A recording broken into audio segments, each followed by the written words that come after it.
नाशिकमध्ये भाजपमधील बंडखोरीनं आता नाट्यमय वळण घेतलंय।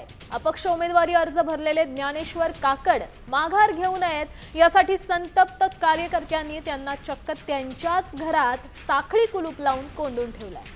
निष्ठावंतांना डावलल्याचा आरोप करत कार्यकर्त्यांनी भाजप विरोधात जोरदार घोषणाबाजी केली आहे। शहरात सगळ्याच प्रभागांमध्ये झालेल्या या मोठ्या बंडखोरीमुळे भाजपच्या बालेकिल्ल्यात सध्या तणावाचं वातावरण आहे। ज्ञानेश्वर काकड तुम आगे बढ़ो, हम तुम्हारे साथ हैं। ज्ञानेश्वर काकड तुम आगे बढ़ो, माहिती देतात आपले प्रतिनिधी अभिजित सोनावणे। अभिजित, काय सांगाल? खरं तर उमेदवारालाच कोंडून ठेवलेलं आहे, समर्थकांनी घरात कोंडलंय, काय अपडेट आहे? ज्ञानेश्वर काकड तुम आगे बढ़ो, हम तुम्हारे साथ हैं।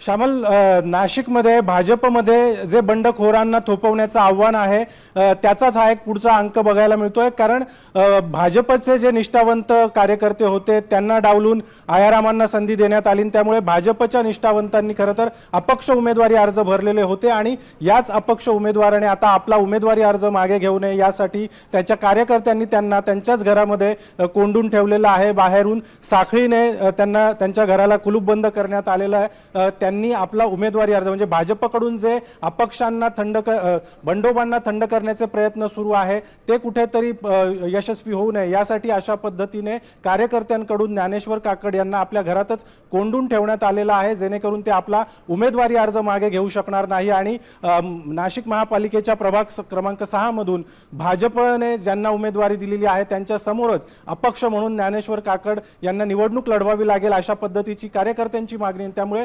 कार्यकर्त्यांनी त्यांना आपल्या घरातच कोंडून ठेवलेला आहे। कुठल्याही परिस्थितीमध्ये काकड यांना माघार घेऊ दिली जाणार नाही अशी कार्यकर्त्यांची भूमिका आहे। त्यामुळे कार्यकर्त्यांची भूमिका आपण समजून घेतली। धन्यवाद आपण दिलेल्या या सविस्तर अपडेटसाठी। आपण ही दृश्य पाहू शकतोय, भाजपच्या काकड यांना समर्थकांनी त्यांच्याच घरात कोंडलं।